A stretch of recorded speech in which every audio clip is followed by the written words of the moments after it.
Bonjour à tous, bienvenue à la Fondation WRP. Donc, je suis Adéline Mézin, la directrice de la Fondation WRP. Et bienvenue à cette première table ronde, La vérité sur le marbre. Alors, juste quelques mots avant de donner la parole aux experts du soir. Donc là, comme peut-être certains d'entre vous le savez déjà, la Fondation WRP soutient la création en architecture, urbanisme et design. En fait, on a plusieurs programmes et notamment un programme de mentorat qui est un programme qui soutient les jeunes entrepreneurs dans les domaines de l'architecture, du design et de l'urbanisme.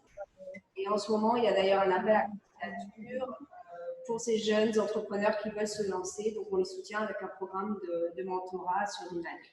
Donc, toutes les informations sont sur notre site internet de la Fondation. Et ensuite, donc on a cet espace d'exposition où on accueille les artistes tout au long de l'année. Et on avait aussi envie de développer un programme de table ronde où on fait intervenir des experts avec des regards différents, donc des experts sur des sujets toujours liés à l'architecture, le design, l'art, et qui sont liés à une exposition en cours, ces tables rondes, pas forcément, mais en tout cas, pour l'instant, on est heureux de commencer cette série qui sera, j'espère, longue. Alors, pour une première, malheureusement, vu les circonstances, c'est en ligne, mais bon, on commence à s'habituer à essayer d'innover un petit peu. Mais en tout cas, les prochaines, on espère, seront in situ, en présentiel. Donc, avant de donner la parole aux experts de ce soir, je voulais juste rappeler qu'il y a un échange qui est prévu à la fin de la table ronde. Donc, pour l'instant, tout le monde est sur mute. Mais alors, surtout, n'hésitez pas à poser des questions aussi via le chat. Et à la fin de la conférence, de la table ronde, vous pourrez interagir avec Isabelle et Philippe. Donc, cette table ronde, donc la vérité sur le marbre, c'est regard croisé entre Isabelle Ardevol, artiste, et Philippe Clerc, qui est expert, qui est le CEO de EDM Suisse et qui est expert en marbrerie fine. Voilà, donc j'espère que vous prendrez plaisir à ce dialogue et n'hésitez pas à poser des questions après. Pour le moment, je laisse la parole à Isabelle Ardevol. Oui, bonjour. Alors, juste pour rebondir sur ce que disait Adeline, c'est vraiment important pour nous d'établir un dialogue après, parce que là, autant Philippe que moi, nous allons parler de nos ressentis, de nos façons de vivre le marbre, et ce sont des façons différentes, parce que moi, je suis une artiste, même si j'ai un background d'architecte. Philippe, il a un ressenti complètement différent, beaucoup plus technique, mais hyper intéressant aussi. Et donc, recevoir aussi vos ressentis, vos questionnements et tout, c'est hyper important pour nous parce que, voilà, parce qu'avec le partage, on arrive à tous à faire des choses plus belles. Alors, pour ceux qui ne me connaissent pas encore, donc moi, je suis sculpteur. Je suis à Lausanne pour l'instant. Enfin, pour l'instant, non. J'ai mon atelier à Lausanne et j'ai commencé par l'architecture. Et c'est pour ça qu'exposer à la Fondation WRP est quelque chose qui réellement m'importe. J'ai commencé par l'architecture parce qu'au début, je ne savais pas vraiment que la sculpture existait, parce qu'à 18 ans, on est très jeune et voilà. Et enfin, 17, même pas 17 ans d'ailleurs, je suis partie tôt de la maison. Mais j'ai très vite atterri sur la sculpture et j'ai dérivé sur la sculpture parce que j'avais besoin de donner un sens et donner de l'émotion à mes sculptures. C'est-à-dire que j'ai un matériau de prédilection qui est le marbre. C'est vraiment un matériau avec lequel j'ai une affinité, j'ai beaucoup de tendresse. Maintenant, tout matériau ne va pas avec tout projet. Et souvent je vous raconte que c'est important d'être en adéquation. C'est important d'avoir du sens, c'est important de partager de l'émotion, mais c'est aussi important d'avoir le bon matériau pour le bon projet. C'est-à-dire là, je vais vous montrer, je vais partager mon écran, une seconde avec vous. Enfin, back to meeting. Pourquoi back to meeting? Bon, voilà. Hop, c'est pas le bon.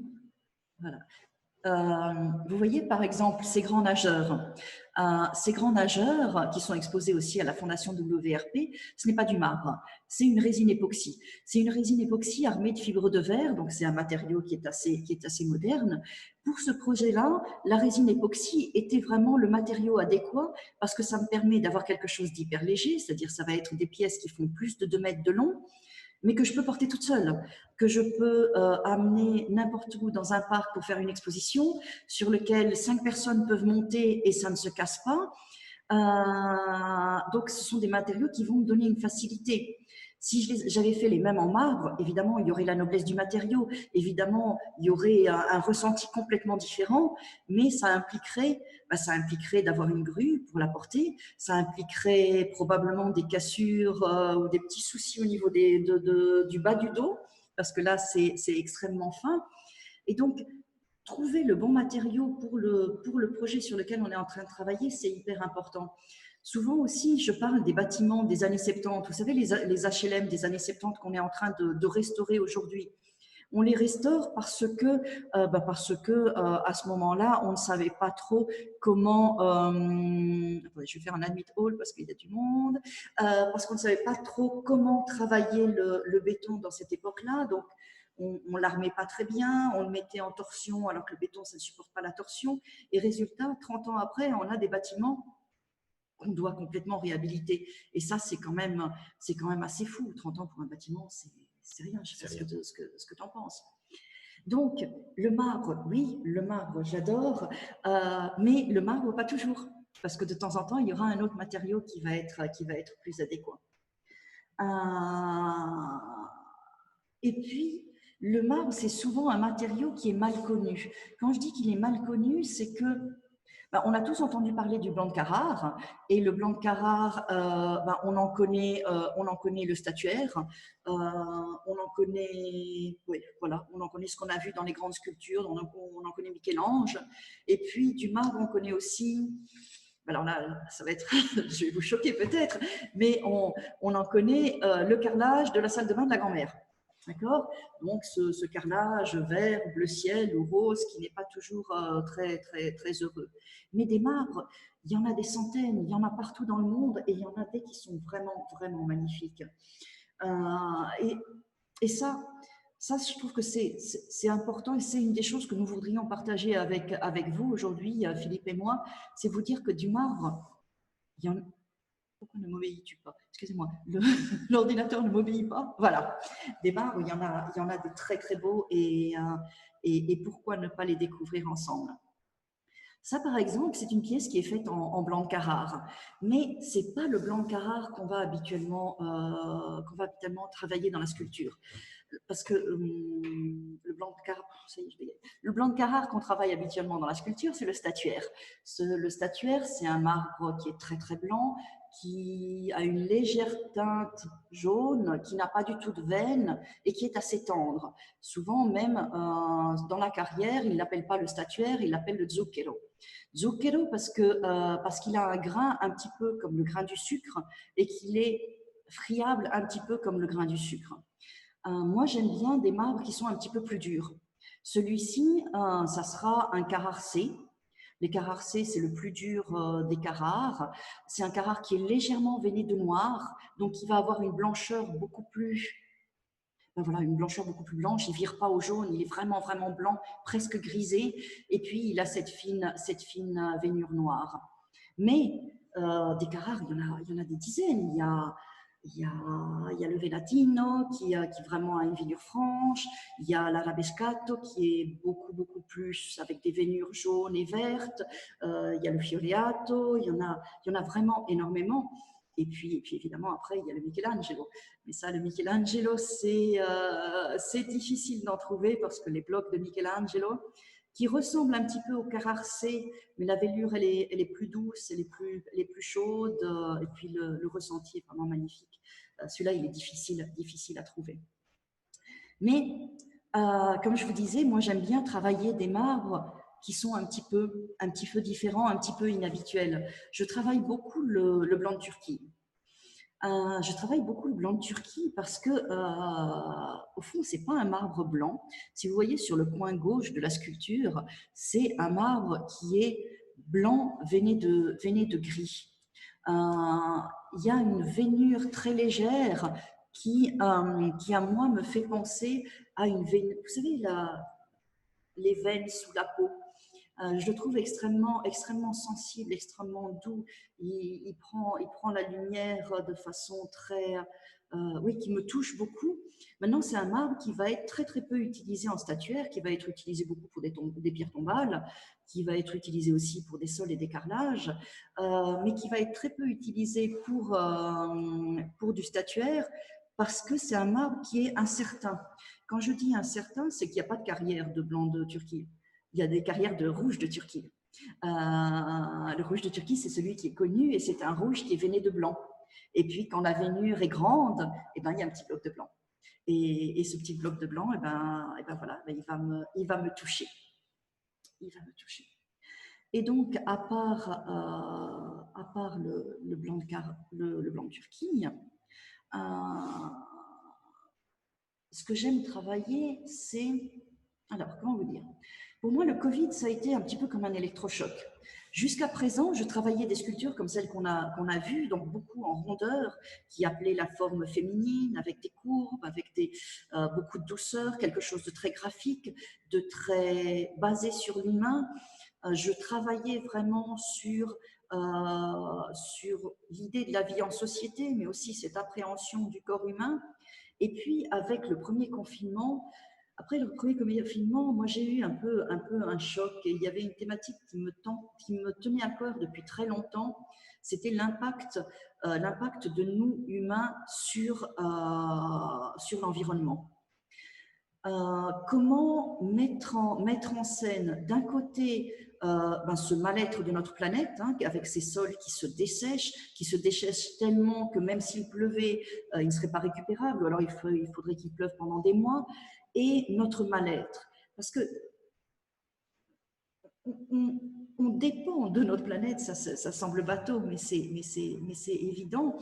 Et je trouve qu'il y a une grande interaction entre notre mal-être et les problèmes environnementaux. Donc, par exemple, pour cette pierre, je me suis inspirée de la façon dont les terres se fissurent en Andalousie sur le coup de la sécheresse. Donc, ça suit vraiment le tracé de ce type de fissure sur des sols argileux. Et j'ai mis en parallèle eh bien, mon visage dans ce cas-là. Mon visage en recherche d'air, mon visage en recherche de respiration, essayant eh bien voilà, de trouver cet espace entre cette terre que je martyrise et moi-même. Le noir de Belgique, c'est un des nombreux marbres noirs. Toi, tu en parleras probablement d'autres marbres noirs. C'est un marbre qui est utilisé extrêmement souvent en pierre tombale. Et pourquoi ne pas lui donner une autre vocation? Briser le marbre, ça semble fou, ça semble complètement, ça semble être une hérésie. Mais comment oser briser le marbre? Enfin, le marbre, c'est un matériau précieux. Comment est-ce que j'ose faire cela? Eh bien, j'ose faire cela parce que ces plaques de marbre que j'utilise, ce sont des plaques de marbre de rebut pratiquement. C'est-à-dire que je les achète chez des marbriers. Les marbriers, quand ils finissent un projet, bien, ils ont des chutes, ils ont des restes. Et chez chaque marbrier, il y a une petite zone là derrière tous les bâtiments où il y a des tas de chutes de marbre différents qui sont voués à la benne. Un jour ou l'autre, ils partiront à la benne parce qu'il n'y en a même pas un quart de mètre carré, quoi. Il y a un bout. Et moi, je récupère ces bouts. Je les polis, je les rabote pour avoir une épaisseur raisonnable. Et puis, je leur donne une autre vocation. Je leur donne une autre vocation pour qu'ils retrouvent une nouvelle vie, pour les sublimer, pour leur redonner une autre noblesse. Et puis parce que je trouve que c'est quand même assez terrible de jeter ça. Ça me rend, enfin, c'est à chaque fois un moment merveilleux d'aller chez un marbrier, merveilleux parce que je découvre ça est terrible parce que ça, c'est dédié à la benne. Peut-être pas aujourd'hui, peut-être pas dans 2 ans, mais ça n'a pas d'autre application que la benne. Et ça, je trouve ça terrible. Et ça, je trouve que c'est quelque chose qu'il va falloir qu'on retravaille. Dans cette pièce-ci, je travaille à un marbre qui s'appelle l'impérator d'Arc. C'est aussi un marbre turc. J'aime beaucoup les marbres turcs. C'est un marbre qui est très difficile à travailler pour un sculpteur parce qu'il est plein de veines, il est plein de fissures, il se désagrège sous la masse. Et là, je l'ai cassé de façon différente. Ce que je voulais exprimer vraiment, c'était le chaos.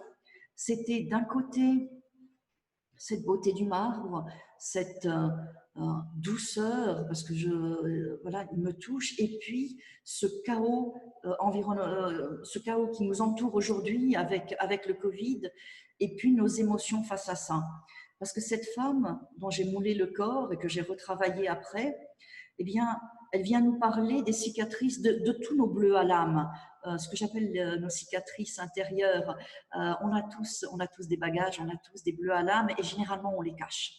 On les cache alors que c'est ce qui nous rend humains, c'est ce qui nous rend tendres, c'est ce qui fait qu'on n'est pas des machines.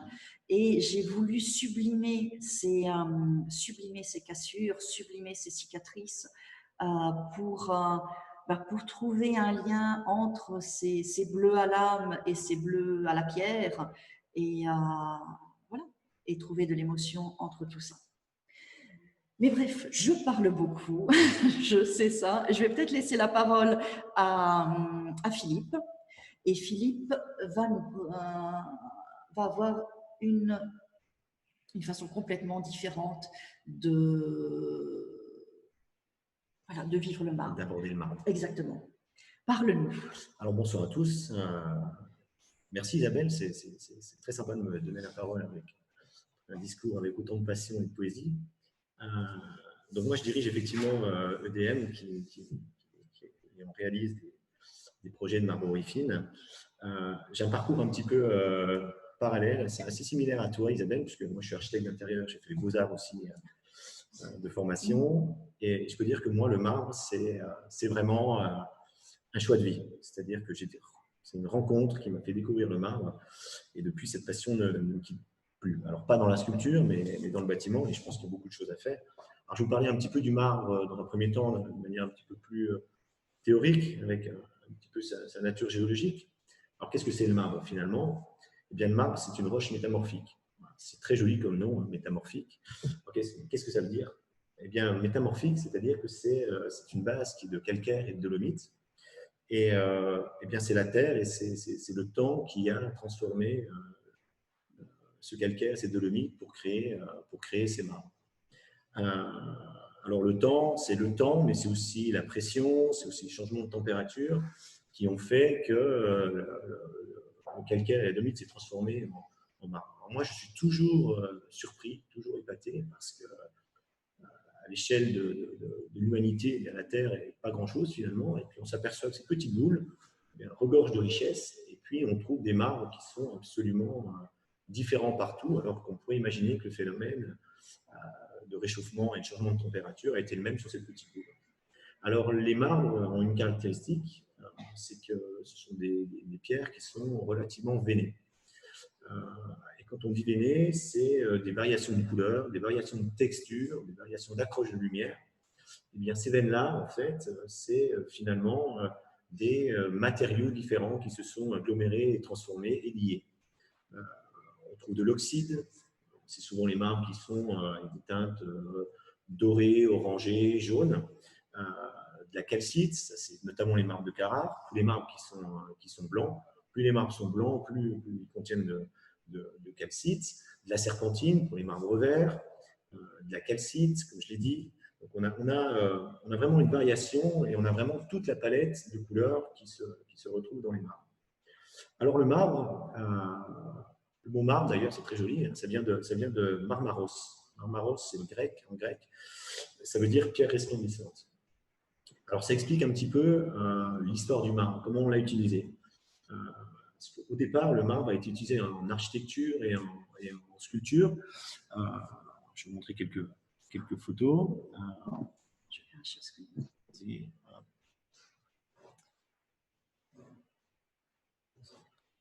Donc, avec les carrières sont absolument majestueuses. Donc, finalement, les carrières de marbre sont des vrais cailloux. C'est-à-dire qu'on vient piocher directement dans les carrières et dans la montagne pour récupérer les marbres. Donc, comme je vous disais, en termes d'architecture, eh bien, architecture et sculpture, le marbre a d'abord été utilisé pour exprimer la grandeur des civilisations. C'est des civilisations hein, comme le peuple grec ou la Rome antique, mais c'est aussi les religions. On pense à l'empire de Byzance. C'est-à-dire que ces pierres qui ont toujours été magnifiques, on a vraiment cherché à l'utiliser pour valoriser un petit peu la culture, montrer la richesse, et puis la richesse à la fois financière, mais aussi guerrière et culturelle des peuples. Alors l'exemple vous avez sous les yeux, hein, qui est Rome, hein, qui est un des hauts lieux de je reviens en arrière, pardon, Byzance, avec alors là vous avez le Taj Mahal, où c'est un bâtiment qui date du XVIIe siècle, sauf erreur de ma part, où vous avez de la marqueterie qui sont faites, ce sont des choses qui ont été travaillées à la main, avec déjà une richesse dans l'ornementation, mais aussi dans l'aspect décoratif. Alors certains y verront de l'accumulation décorative, mais c'est absolument fascinant, sachant les outils qu'il y avait à l'époque, d'avoir pu créer des choses aussi magnifiques. Si je peux juste t'interrompre, parce que ce qu'il faut imaginer, c'est que chacun de ces petits bouts de dessin, c'est un petit bout de marbre. C'est un bout de marbre taillé à la main. Et c'est quelque chose qui est assez fabuleuse. Si vous avez eu l'occasion d'aller, par exemple, à Carrare, visiter des carrières, encore aujourd'hui, il y a des morts, et on imagine comment ils ont déplacé ces blocs. Alors, il faut savoir notamment que sur l'Empire byzantin, pour la petite histoire, pourquoi autant de fastes? Ça a été aussi pour asseoir leur puissance vis-à-vis de la chrétienté et qui venaient envahir leur terre. Oui, l'ordre des photos a changé, je crois. Non, là, on n'a pas changé. Alors, en termes de sculpture, une sculpture qui est absolument fascinante. Alors, j'ai un péché, c'est que je suis aussi passionné que toi par la matière et ce qu'on peut en faire. Et ça, c'est un de nos gros amours à tous les deux. Et là, c'est quelque chose qui est absolument fabuleux. Si vous avez l'occasion d'aller le voir à Naples, c'est quelque chose qui est dingue. Et c'est le Christ voilé. Et c'est incroyable ce qui a été capable de faire ce sculpteur, où on a vraiment l'impression d'avoir le Christ sous un linceul, et c'est absolument dingue. Pour la petite anecdote d'ailleurs sur cette sculpture, le commanditaire était un alchimiste, et il y a une petite histoire derrière qui a laissé penser aux gens un petit mythe que cet alchimiste avait mis au point un procédé pour dire qu'il y a eu la sculpture du Christ qui a été faite, qu'on a recouverte d'un drap, et que ce drap a été transformé par chimie en marbre. C'est très beau parce que c'est incroyable l'expressivité qu'on arrive à trouver. Mais c'est pour montrer à quel point le marbre peut être bien travaillé, et peut-être aussi l'expression à la fois d'une sensibilité, mais aussi d'une puissance et d'une représentation. D'ailleurs, aujourd'hui, il y a un petit peu cette connotation qui continue, hein, puisque aujourd'hui, on n'imagine pas un bâtiment luxueux sans marbre. Si vous regardez un petit peu autour de vous, il n'y a pas un palace, par exemple, qui se crée aujourd'hui, en 2020, 2021, où il n'y a pas de marbre. Parce que dans l'inconscient collectif, eh bien, le marbre est vraiment empreint de luxe, et que quand on parle de luxe dans un bâtiment, on parle inévitablement de marbre. Alors, aujourd'hui encore, en sculpture, on utilise aussi, les sculptures sont encore réalisées. Là, c'est à Carrare. Alors, c'est une approche un petit peu différente, puisque là, c'est de la sculpture plutôt artistique, plutôt que… Alors, ça reste représentatif, mais ce n'est plus des commandes publiques ou des commandes religieuses. Alors, pour parler de l'utilisation un petit peu contemporaine, comme je l'ai dit, donc ça reste quand même empreint de luxe et de démonstration. Ici, c'est un projet que nous avons réalisé, enfin, qu'on a réalisé à Santiago. C'est un temple. Et nous avons fait tous les voiles, enfin, c'est comme une coque qui est en marbre. Alors, le marbre, les métiers du marbre en 20 ans ont quand même pas mal bougé, et ça, c'est lié aussi à la technicité. C'est-à-dire qu'aujourd'hui, on est capable de faire des découpes avec du jet d'eau, donc on arrive à faire de la dentelle. Alors ça, c'est rigolo parce que c'est ce qui se faisait avant, mais aujourd'hui, on est capable de le rationaliser et de pousser encore le matériau plus loin. On est capable d'alléger les matériaux. Aujourd'hui, on l'utilise par exemple dans des yachts ou dans des avions. C'est-à-dire qu'on prend de la pierre, on les met sur des systèmes alvéolaires qui sont allégés. Donc là, on l'a utilisé, la demande, c'était justement un temple, donc on garde quand même cette connotation de monstration. Mais le marbre aussi, et ça c'est le cœur qui va parler, le marbre, on peut aussi le prendre pour la matière. C'est-à-dire que c'est une matière fabuleuse, c'est une matière qui n'est pas froide, contrairement à ce qu'on peut penser. Ça prend la température ambiante, et puis il y a surtout ce qu'on en fait. C'est-à-dire que le marbre, on peut acheter des tranches chez un grossiste et puis le découper et puis le poser. Et puis, si en plus on n'a pas une éthique, eh bien, on va prendre les marbres, on va les couper, puis le reste, on va le jeter. Mais on peut aussi avoir une approche différente du marbre et se dire qu'on a une démarche aussi un peu éco-responsable. Par exemple, pour notre part, moi, je fais toujours attention à acheter du marbre directement dans les carrières, sans passer par des intermédiaires, à le transformer à proximité de ces carrières, et puis à toujours sélectionner les marbres en fonction de leur destination, c'est-à-dire qu'on va prendre des dimensions de tranches qui permettent d'éviter, de minimiser en tout cas, désolé Isabelle, minimiser les chutes, parce que je pense que, comme vous verrez tout à l'heure, un petit peu les carrières, il y a quand même un certain respect et une certaine humilité à avoir par rapport à ce produit. Alors, quand je vous disais que le marbre, on en faisait aussi ce qu'on en fait.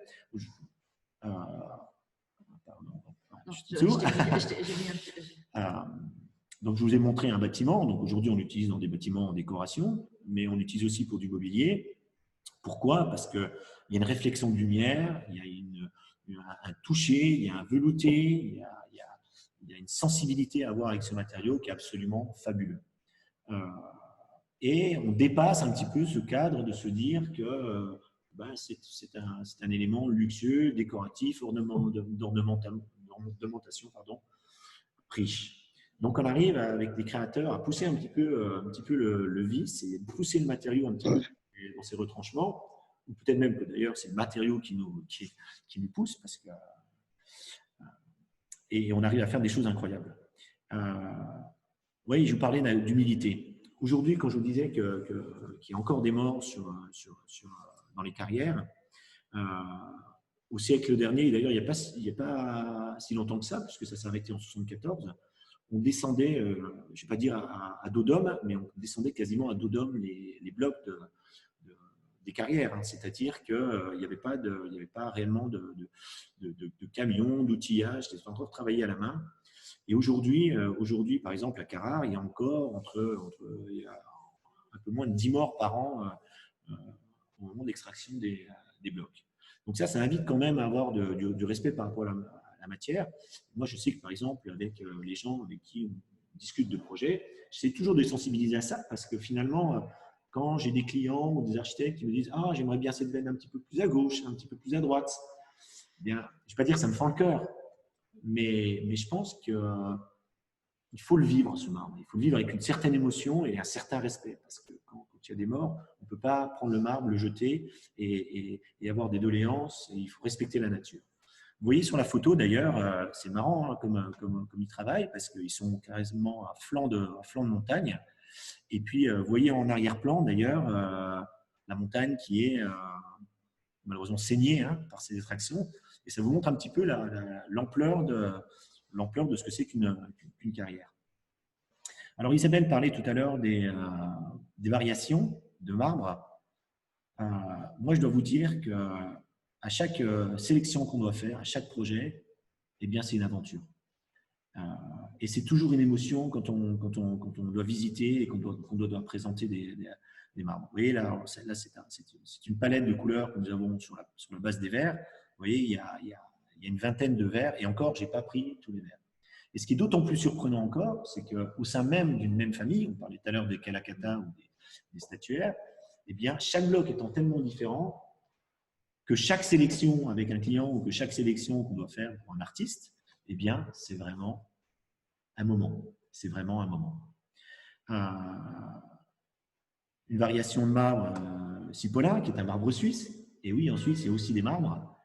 Alors, ça me fait assez rire d'ailleurs parce que le marbre, il y en a partout. Alors, quand j'ai des clients qui me disent « Ah, moi, je ne veux pas de marbre chinois. » Oui, enfin, la Chine, c'est sur Terre. Et malheureusement, il n'y a pas de mauvaise pierre. Un autre marbre qui vient d'Inde, on a l'impression que c'est une feuille. Alors là aussi, par exemple, ce marbre-là, on peut l'avoir en poli avec un certain rendu. On peut le brosser, c'est-à-dire qu'on passe des grosses brosses et on vient attaquer la matière. Et là, on a l'impression d'avoir une peau, d'avoir un cuir. Et sur cette pierre-là, c'est assez fabuleux, on a l'impression d'avoir une feuille. C'est pour ça que je vous dis qu'on peut soit se positionner comme quelqu'un qui achète du marbre et ne pas respecter le matériau et en faire simplement un objet d'ornement, mais on peut aussi faire des choses qui sont absolument dinguissimes. Là, c'est la technique du livre ouvert, c'est-à-dire qu'on polit les tranches, un peu comme si vous aviez vos mains, hein, c'est-à-dire que vous avez des veines, mais des histoires dans vos mains, et quand vous ouvrez, eh bien, vous arrivez à rejoindre un petit peu cette histoire. Eh bien là, c'est pareil. On a des rouges, des verts, des tranches un peu plus régulières. Et puis, je terminerai par un trou de mémoire sur le Bardiglio, pardon, marbre italien, où là aussi, c'est une pierre assez particulière. On a l'impression d'avoir un ciel ou parfois le dessus de l'eau.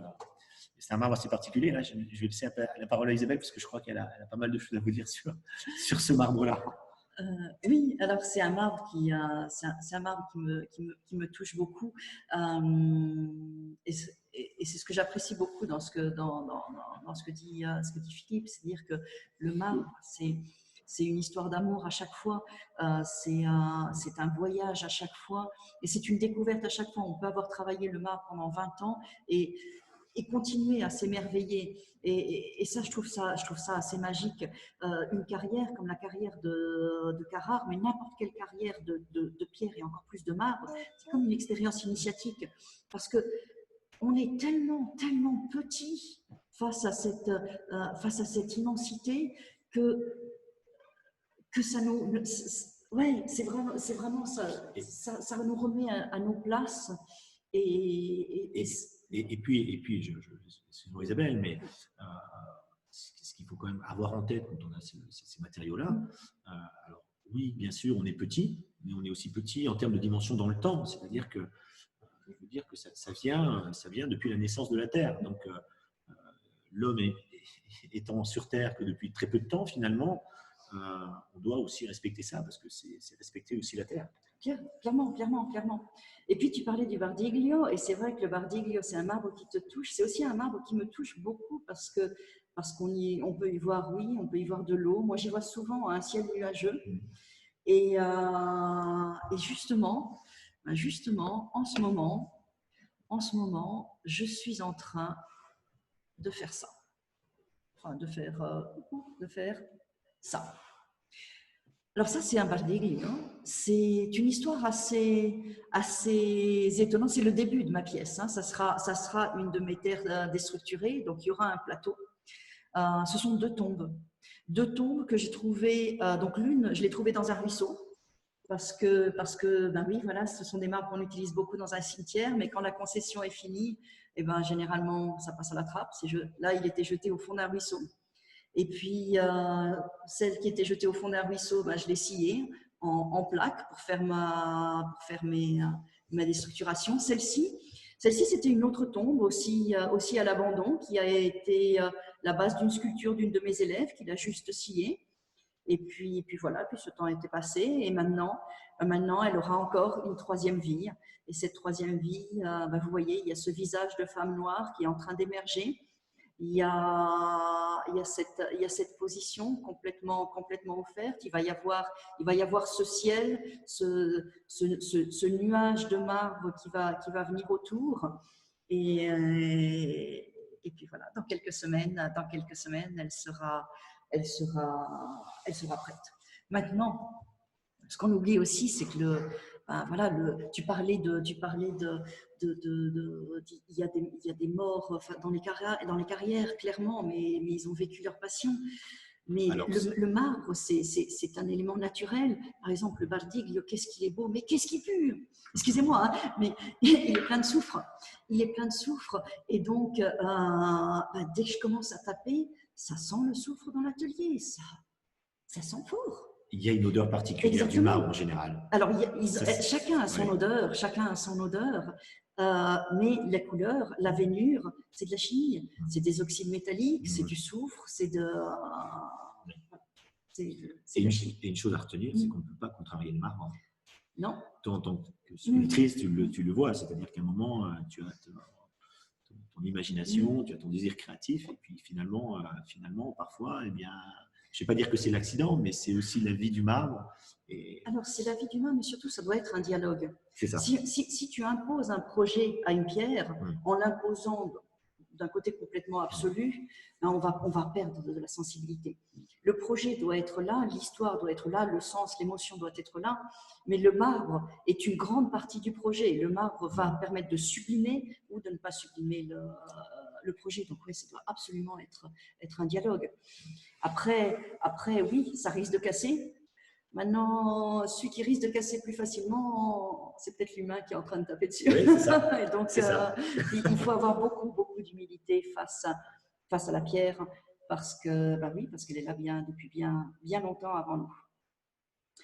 Donc, voilà, nous pourrions continuer à parler pendant des heures. Oui. Maintenant, ce que nous voudrions, c'est ouvrir le dialogue, parce que ça, ce sont nos ressentis. Et vous? Je sais pas, Adeline, excuse-moi, Oui, non, mais moi j'aurais pu vous écouter encore 2 heures. Je ne sais pas, est-ce que vous avez des questions ou n'hésitez pas à poser des questions, on peut ouvrir le dialogue à tous. Alors, on a déjà une question de Stéphanie. Alors, quelles sont les entreprises qui exploitent les carrières? Est-ce que ce sont des petites ou des grandes entreprises? Y a-t-il un cours pour le marbre comme pour les autres matières premières? Alors, question très, très intéressante. Je dirais que la réponse, elle est diverse et variée. C'est-à-dire qu'on trouve les entreprises qui exploitent le marbre. Alors, en fonction des endroits, parce qu'il y a des carrières partout dans le monde, il y a des petites carrières qui sont exploitées de manière familiale. Mais si on prend par exemple l'exemple de Carrare, il y a un vrai lobby là-bas. C'est effectivement des familles qui ont des concessions depuis des décennies, voire plus, et qui sont pour une partie rachetées par des grandes multinationales. Alors, je vais lier avec l'histoire du cours parce que c'est aussi important. Il n'y a pas réellement de cours du marbre. Qu'est-ce qui fait le coût du marbre? Je dirais que, alors bien sûr, en dehors des coûts d'extraction, et puis bien sûr, la main-d'œuvre en Asie ne coûte pas plus cher, enfin, coûte moins cher que quand c'est en Europe. C'est pour ça qu'en France, d'ailleurs, ça s'est arrêté. Mais je dirais que c'est un peu l'offre et la demande. Alors, si on prend les marbres de Carrare, c'est vraiment à la tête du client. C'est un monde assez particulier. C'est difficile à dire, hein, mais à comprendre en tout cas. C'est-à-dire qu'aujourd'hui, ça peut valoir 100 et on ne sait pas pourquoi. Tel bloc va être magnifique avec des grandes dimensions, ça va coûter encore plus cher. D'ailleurs, c'est une difficulté dans nos métiers. C'est qu'entre le moment, quand on parle de grands projets, entre le moment où on vend le projet et le moment où il se réalise, eh bien, le même marbre peut prendre 2, 3 fois le prix. Donc ça, c'est un vrai problème. Après, si je prends l'exemple de la France, donc en France, le coût de la main-d'œuvre étant cher, les carrières se sont arrêtées. Et puis, c'est lié aussi à un deuxième phénomène qui est le phénomène politique.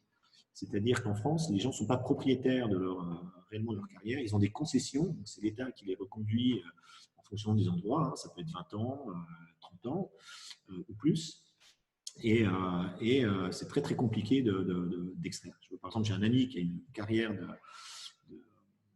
de lave dans le centre de la France. Eh bien, l'entreprise est là depuis des décennies. La carrière est dans un site dans la montagne, hein, et il a eu les écologistes et les voisins pour dire il fait du bruit, et puis les écologistes il arrache la terre. Donc c'est un métier très très compliqué. C'est un métier très très compliqué parce que les coûts sont difficiles à maîtriser pour nous et que c'est un peu l'offre et la demande. C'est un peu l'offre et la demande en dehors du fait de la qualité parce que des blocs qui sont grands coûtent cher et voilà. Après peut-être que c'est aussi lié à la passion. Parce que moi, je dirais qu'il y a souvent deux grands types de négociants. Il y a le fou passionné et puis il y a le vrai négociant. Oui, alors ça, c'est des choses qu'il faut essayer de mettre en place. Mais par exemple, il y a des endroits, il y a des carrières où vous n'arrivez pas à accéder parce qu'il faut être introduit. Il y a des carrières, je reviens encore à Carab parce que c'est vraiment le centre pour l'Europe. Il y a des endroits où j'ai un souvenir où il y avait un hangar avec des centaines de blocs de statuaire, donc qui est très très recherché. Et vous avez les Asiatiques et le Moyen-Orient qui arrivent avec des mallettes d'argent et vous, on vous emmène parce qu'on a accepté de vous recevoir parce que vous connaissez quelqu'un et on vous dit, ben voilà, vous avez ce petit bloc-là pour vous et puis il vous dit le prix, puis vous prenez ou vous ne prenez pas, il ne fait pas la vente. Donc, ça fait partie des compétences qu'on doit tous avoir en tant que marbrier. Et maintenant, je vois beaucoup de gens que je connais, je vois aussi beaucoup de gens que je ne connais pas qui sont connectés ici. Je sais que c'est hyper difficile et que ce n'est pas toujours très cool de poser des questions en vrai, d'oser, mais je vous unmute tous avec grand plaisir. Et il y a d'autres questions? Ah, Cathy a posé une question aussi, mais et si on essayait d'ouvrir un dialogue? Je suis sûre que vous avez des tas de questions, vous avez des tas de choses à nous dire tous. Alors, Cathy, lorsqu'on disait, qu'est-ce qu'elle disait? Lorsqu'on construit un palace ou un édifice qu'on va paver de marbre, a-t-on aussi le réflexe de penser à y intégrer des sculptures dont le marbre ou le matériau dialogue avec les marbres utilisés pour la construction? Cela dépend tellement de l'architecte, cela dépend tellement aussi du client. C'est difficile à répondre. C'est vrai qu'un palace, par exemple, va probablement avoir des œuvres d'art autour, parce que ça fait partie de cette notion de richesse. Après, est-ce que c'est automatique? Non, alors le palace, il faut considérer que ça a des durées de vie qui sont relativement limitées. C'est-à-dire qu'on ne fait pas un palace comme on fait un autre bâtiment en se disant ça va être ad vitam aeternam. Alors les palaces, qui appartiennent souvent à des grands groupes, font appel effectivement à des architectes qui travaillent je trouve plus mon mot. Qui travaillent un concept, qui est en général valable pour toute la chaîne de palace. Pourquoi? Parce que le client doit se retrouver à tel endroit, tel endroit. Donc finalement, l'intégration dans le bâtiment, il n'est pas si évident que ça. C'est souvent plus tardif. Et puis, comme tu le disais, souvent ils mettent des œuvres d'art.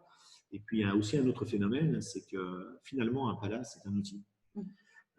C'est un bâtiment où les gens doivent s'y reconnaître.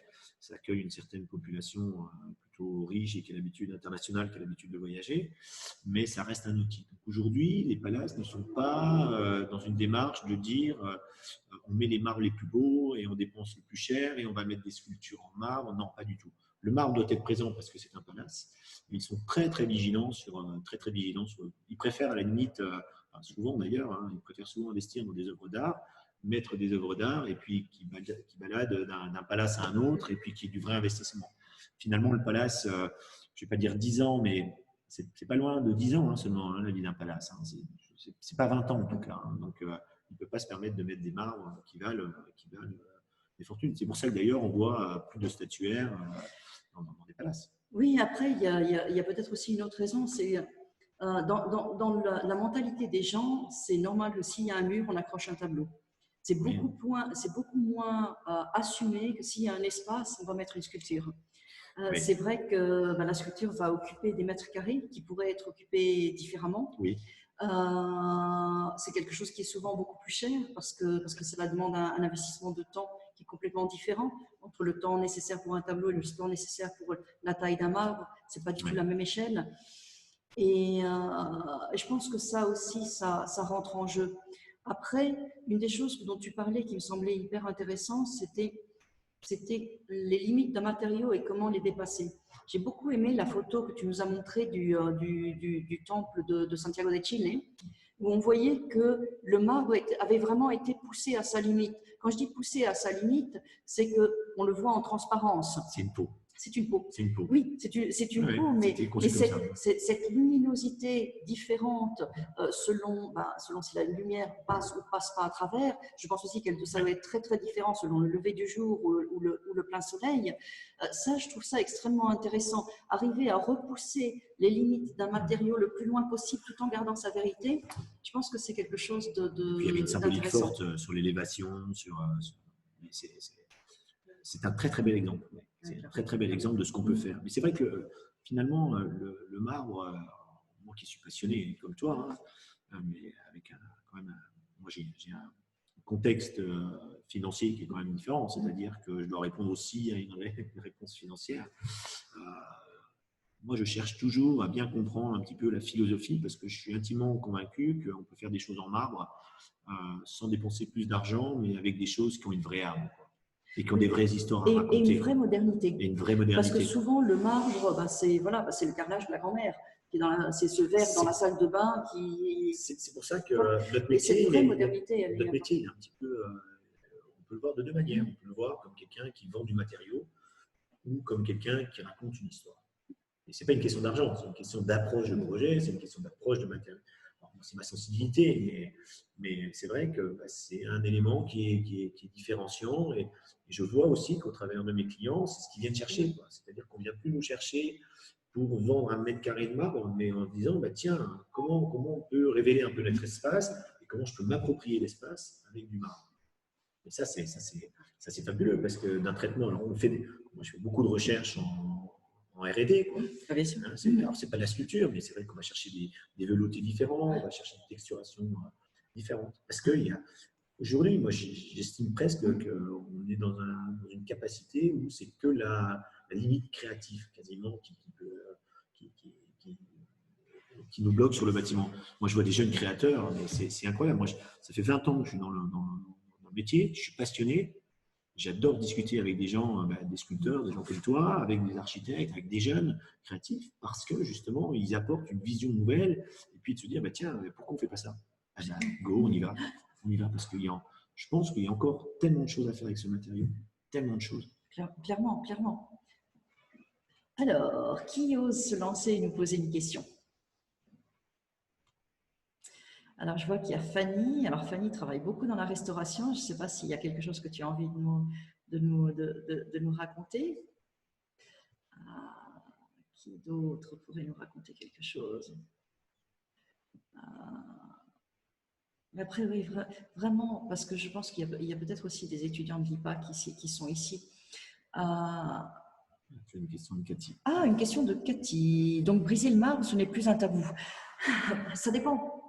Alors, ce n'est plus un tabou. Alors, c'est vrai que si j'avais pris une vraie belle plaque de marbre comme celle que tu nous as montrée et que je l'avais fait tomber, j'aurais eu mal au cœur. J'aurais eu un vrai mal au cœur, même si c'est pour sublimer la pièce, ça m'aurait vraiment dérangé. Mais, et quand tu me racontes que dans les carrières, il y a une notion d'environnement qui commence à être présente, ça, c'est des choses qui me touchent, c'est des choses que je trouve extrêmement intéressantes. Maintenant, il y a aussi une grande partie du marbre blanc de Carrare qui passe dans le dentifrice. Après, moi, je mets un bémol parce que c'est aussi peut-être une approche psychologique de se dire il faut que le marbre se sente en grande tranche et il ne faut pas le casser. Ce qui est important, je pense, c'est ce qu'on en fait. Je préfère avoir du marbre cassé avec des œuvres comme tu as faites que d'avoir 1 mètre carré posé dans un aéroport avec des joints d'1 centimètre et des couleurs qui ne sont pas respectées, quoi. Oui. Donc, tu vois ce que je veux dire, l'approche du marbre, oui, ok, c'est beau, conséquent, mais en définitive, est-ce que c'est pas plus noble de le reconstituer? Est-ce que c'est pas plus noble de lui donner une autre vision? Parce que finalement, si je regarde ce morceau-là ou ce morceau-là, il y a quand même une histoire derrière, quelque chose qui s'est vécu. Et en plus, le fait de l'avoir, de l'anoblir parce qu'on sait d'où il vient, je te dis, je préfère peut-être avoir ça cassé que d'avoir 1 m² dans un aéroport. Ben, écoute, merci, mais c'est vrai que pour moi, c'est aussi, c'est vraiment toujours un grand moment. Enfin, quand je vais chez un marbrier et que je vais dans ce, alors c'est vraiment l'arrière, de derrière, le dernier entrepôt, il y a des orties, il faut mettre les bottes, il faut enjamber des trucs, il y a des machins cassés. Je me sens comme une gamine parce que c'est un terrain de jeu, c'est partir à la découverte d'un trésor. Et en plus, ces trésors, je les trouve. Donc, c'est magique. Ce qui est aussi magique, c'est que on a des exigences pour du bâtiment, par exemple, ce qui est normal. Hein. Par contre, toi, tu as une approche différente. Ce que tu cherches, ça va être la richesse de la matière. Donc, finalement, ce qui peut être un défaut pour les uns est une qualité pour les autres. C'est pour ça que, déjà, nous, dans le bâtiment, on invite toujours nos clients à venir voir et choisir les tranches parce que c'est un moment de vie. Et ce qui peut être un défaut pour l'un peut être une qualité pour l'autre. Donc, ce que toi, tu vas trouver, c'est finalement peut-être presque même la vraie essence de l'arbre. Oui, et puis après, il y a aussi une autre chose, juste une toute petite conclusion, puis après, je laisse la parole à Adeline, c'est que l'approche du designer, l'approche de l'architecte d'intérieur et l'approche du sculpteur, c'est une approche architecturée, dans le sens que l'objet qu'on va venir poser, il va modifier l'environnement autour. Il va modifier. C'est une façon de reconstruire ou déconstruire une C'est vrai aussi que, pour terminer, c'est que quand on le met dans un bâtiment, on a une vision d'ensemble. Et puis, on voit aussi l'aspect inévitablement pratique. Dans une salle de bain, on voit une salle de bain. On voit un ensemble. Toi, dans une œuvre d'art, on va regarder le marbre plus en détail, finalement. Plus en détail. C'est des approches différentes. C'est des approches différentes, mais chacune de ces pièces, que ce soit les miennes, que ce soit celle d'un designer, que ce soit celle d'un architecte, modifie complètement notre environnement architecturé. Souvent, les pièces de designer, les pièces faites par des designers sont de la sculpture. Enfin, moi, j'estime que c'est de la sculpture. Il y a une dimension sculpturale, c'est inévitable.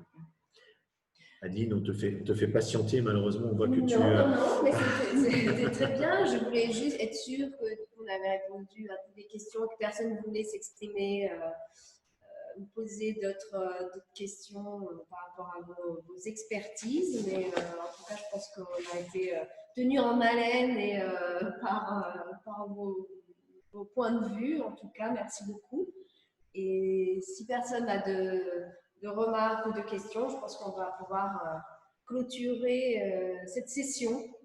Très bien, merci. Je pense qu'on va s'arrêter là, puisqu'on a dépassé 1 heure, donc c'était très intéressant. On retrouvera l'intégralité de cette conférence sur le site de la Fondation et puis sur vos sites respectifs.